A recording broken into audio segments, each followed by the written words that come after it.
Good afternoon, my friends. This is Paul, and today we're going to be reviewing the latest and greatest Animal Crossing game. Roll footage.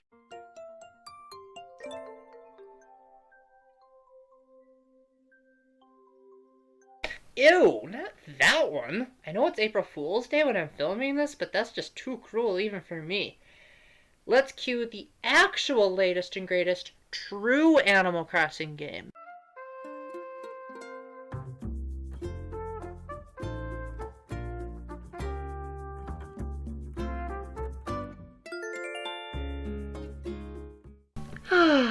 Much better. This is how Animal Crossing is supposed to be. So, let's start that intro again, shall we? This is Paul, and today we're going to be reviewing Animal Crossing New Horizons for the Nintendo Switch, a much appreciated return to form after two annoying spin-offs that completely butchered the original concept. So, New Horizons at its core is pretty much another Animal Crossing game, but it has enough revolutions and refinements that don't take the game in a radically new direction like a certain game we saw earlier. But on the other hand, it also feels like it's a good, huge step forward in terms of what Nintendo can accomplish with their major IPs, just like Breath of the Wild, Super Mario Odyssey, and Three Houses have done. So essentially it's keeping up the Switch's tradition of really rethinking its core concepts. And I like how Arlo put it in his review. It's pretty hard to go back to the original Animal Crossing games and say, we actually put up with this? After seeing what this series is really capable of? Yeah, we really had a lot of tolerance back then. So, at its core, New Horizons pretty much follows the same tried and true formula of you arrive in a place and you make yourself literally at home. You figure out, okay, how am I going to be a human amidst a town full of animals when there's no end goal in sight? Essentially, it's a live your own life, light sim type of experience, where instead of trying to be an overly realistic depiction of life, it's more so of a relaxing, carefree escape from the trappings of modern day Earth.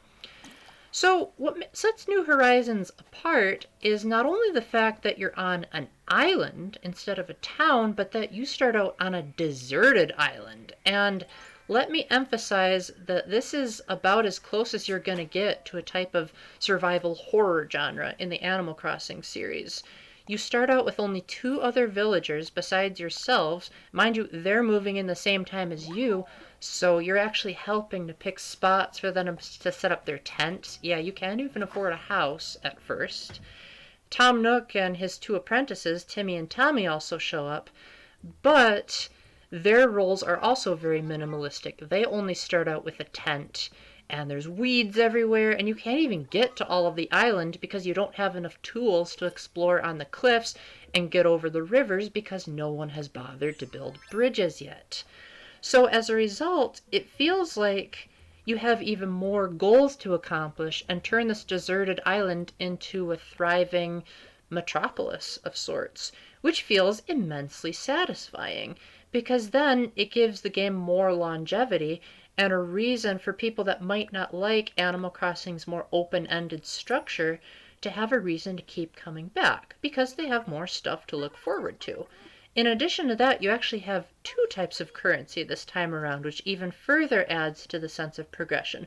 Of course, you have the standard bells that have been around since day one, but you also have what's known as Nook Miles, perhaps incorporating the aspects of smartphones that are catching up in this modern era. Nook Miles are received when you achieve certain milestones that the game sets out for you. I guess you could say it's like this game's equivalent of having achievements, which the Switch still doesn't have for some reason. Now these, a lot of times, are really simple, like move into the island, spend bells. But gradually they get more and more complex, like being asked to upgrade your house or chopping enough pieces of wood from the trees.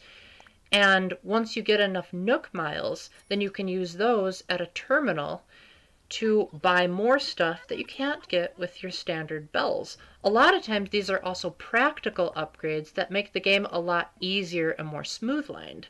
For instance, you can upgrade your inventory, you can get different hairstyles in case you don't like the default ones that the game presents for you, at first.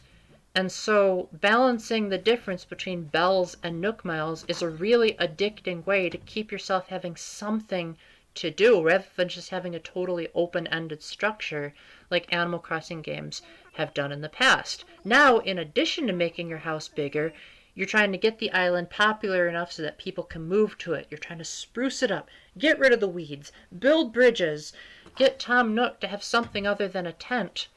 And so the game keeps feeling like it's bigger, better, and more innovative. And once you get tools such as the vaulting pole and bridges, then you can explore other parts of the island which have other perks that you didn't get in the early part. A lot of the appeal of New Horizons also comes in the huge, staggering amount of quality of life decisions that the team have made that seem small at first, but when put together into an entire package, allow for this to be the smoothest, most streamlined, easily accessible Animal Crossing game to date. For starters, the graphics aren't revolutionary. It's not like this is a brand new look for the series, but this is definitely the most effort Nintendo has put into really making this feel like a graphical showstopper. Stuff like the trees swaying in the breeze, the raindrops hitting the water on the river, the fact that the items actually cast realistic shadows, all makes this definitely one of the prettier games on the Switch from an artistic standpoint. Well, I definitely prefer stuff with more overt realism like The Witcher 3 or Mario Kart 8 Deluxe. This is definitely a reasonable compromise. And I highly doubt that a lot of people are going to want this art style to change from the Animal Crossing series anytime soon.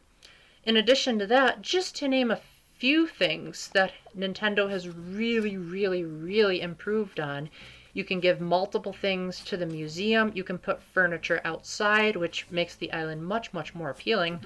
All of those obnoxious weeds that you had to remove, you can sell the weeds or use them to craft. I'm not going to name every single change, but added up as a whole, it ultimately just makes the other games kind of obsolete, which is really the mark of a good sequel. So, Animal Crossing has a lot of different tasks that you can do throughout the day, and you can pretty much do them at your own leisure. You can grab fruit and then use those fruits to either sell, or you can plant more fruit trees. You can also chop down trees, you can find fossils, fish, and bugs, and you can donate them to a museum, which I gotta say, this has to be one of the most beautiful and most fun to explore museums I have ever seen in a video game. And I know a lot of people have pointed this out, but there's a certain level of satisfaction in saying that you helped make this museum possible, as opposed to just seeing pre-rendered footage in a Nintendo demo. To say, I caught all these bugs, this is based on my effort. And overall, the personal satisfaction that New Horizons gives you is unmatched by any of the previous games in the series. If someone moves to your town, it's because you got to pick where it was. If the museum is really close to your house, that's because you got to choose where the museum was placed. Overall, this feels way more customizable and way more of a my Animal Crossing than ever before, which I think is what the series was trying to be, but just didn't have the hardware or the brains to make it totally possible. So I really appreciate the fact that Nintendo has taken a lot of conveniences from other games and sort of reworked them to have that Nintendo magic and Animal Crossing charm added to it. For example, one of the coolest new mechanics is crafting. At first, I thought that this was going to be awful because I am terrible at DIY type games such as Minecraft, and I thought that crafting would be one of the things that I would do the least. However, it's actually one of the most addicting things that this game has to offer. Basically, you get a lot of different resources, such as rocks, twigs, and pieces of wood.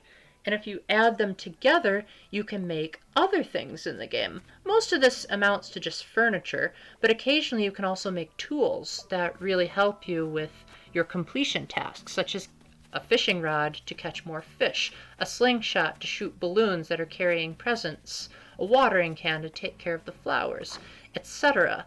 The problem with this system is that the tools are all breakable. Maybe it took too much of a page from Breath of the Wild's book. I don't know what happened there, but in the original Animal Crossing games, only the axe would break if you used it too much. Now, even your watering can break if you water the flowers too much, which means you either have to buy another one or you have to craft another. There's also different varieties of tools, so you might start out with only flimsy varieties, then eventually get the more standard issue objects that Animal Crossing fans are used to. Now, on paper, this seems pretty cool. Like, okay, cool, I'm going to upgrade my tools. That's nice. The problem is that, to my knowledge, there's no way to permanently upgrade. So if you want to get another tool, you have to first get the flimsy variety and then upgrade that via crafting to get a proper tool. Now, what's weird is that not every tool breaks. To my knowledge, the slingshot and vaulting pole both have unlimited uses. So at the very least, why couldn't they have made it so that maybe only the fishing rod and shovel broke? Because I could totally see that. The fish could drag on your line too much, or the shovel could break if you bash it against a rock enough. But the watering can, that just seems a little bit overboard in my opinion.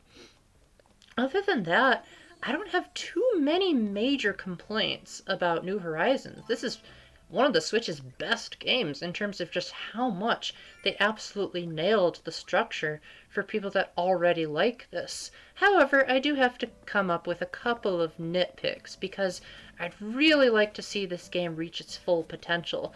One of the biggest hurdles was that the Switch has a second joystick, but the game hardly uses it. Sure, you can zoom out for the first time in Animal Crossing. Don't know why it took them that long to figure it out. But you can't turn the camera in any other angle. It would have been nice to maybe have a free roaming camera or be able to see the island from other perspectives. But as it stands, there are times when the trees or the buildings get in the way of, say, a fossil that's in the ground or a weed that you want to pick up, and there's no way to get the camera around this. I feel like this is very archaic design that's sort of like a, if it's not broken, don't fix it, because it's been around since the first Animal Crossing, and so therefore people should just be okay with this type of camera angle. The thing is, we're not. Now that Animal Crossing is huge and in HD, we kind of want to see, a way to experience this game in a whole new way. And while the game mostly succeeds, that particular little detail seems to be a pretty odd omission. However, that being said, I also really like how New Horizons starts out with a lot of problems, but they gradually get fixed as you make more progress. At first, it seems like you can hardly carry anything in your pockets, but eventually you're able to pretty much carry unlimited objects once you get enough Nook Miles to upgrade. So overall, I think that it might be hard for people that like more goal-oriented gameplay to get into New Horizons, but I would also say that this is the perfect starting off point if you're hesitant about the series because of all of the little touches that Nintendo has added. And honestly, they said they're going to keep updating this game for, I don't actually know how long they plan on doing it, but it seems like there's going to be even more improvements even after I put together this review. In fact, you're actually seeing one that came after launch, and that is Bunny Day, which you had to download an update to get. It's a really charming take on a politically correct version of Easter, and since we Catholics find that that's the best day of the year, I think it's a decent enough compromise, just trying to make everyone feel so happy and on top of the world. So with that, since Animal Crossing New Horizons actually did come out in 2020, actually just a couple of weeks ago, I'm going to have to give this a 19 out of 20. The only thing stopping it from getting a perfect 2020 score are those little nitpicks like the camera angles getting in the way and just overall, well, I would definitely prefer something like Breath of the Wild over this, but this is pretty much absolute perfection, and by the time this game finishes updating, who knows, maybe Nintendo will fix the few gripes that I did have and make New Horizons absolutely perfect. I think that this basically invalidates all of the mistakes that certain other Animal Crossing games made, and is the perfect step in the new direction for fans that maybe have given up on the franchise because of all of their missteps, or people that are on the fence about the series and are now happier about the more crafting elements that let you build materials, about the Nook Miles, which give you more goals to achieve, about weeds being useful, and all the little things just coming together to overall create a beautiful, do-it-yourself, good excuse to stay inside the house type of experience. Before I go, I just want to quickly touch on the multiplayer because I haven't tried it, but I know that that's a big component of a lot of people's enjoyment of an Animal Crossing game ever since Wild World. So you can go ahead and turn off the review if you plan on keeping this a strictly single player experience. But I will say that from what I've heard, it's handled really, really poorly. And it really helps if you are always player one on your Switch, because the game doesn't even let you have a different island if you switch profiles, which even Breath of the Wild allowed you to switch files. And that was an open world game. How is a small little island with minimalistic graphics that much more taxing on the Switch? Nintendo probably has some stupid asinine reasons that are behind the times as usual. I'm not going to get into it. Let's just say that you should proceed with caution if you're going to play with more than just one player. I really wish this could have been a more social couch co. Never mind, I'm just going to embarrass you guys with my dyslexia. I highly recommend going into this as a single player as much as possible without over relying on trying to beat this with your siblings or your friends. With that, thank you very much for listening. If there was anything that I missed, please let me know in the comments section. And until the next time, keep the faith, stay epic, God bless, and I'd really like it if you could maybe tell me about your island. What's your experience like in Animal Crossing? Let me know sometime. Maybe we can even become Switch friends. God bless. Bye.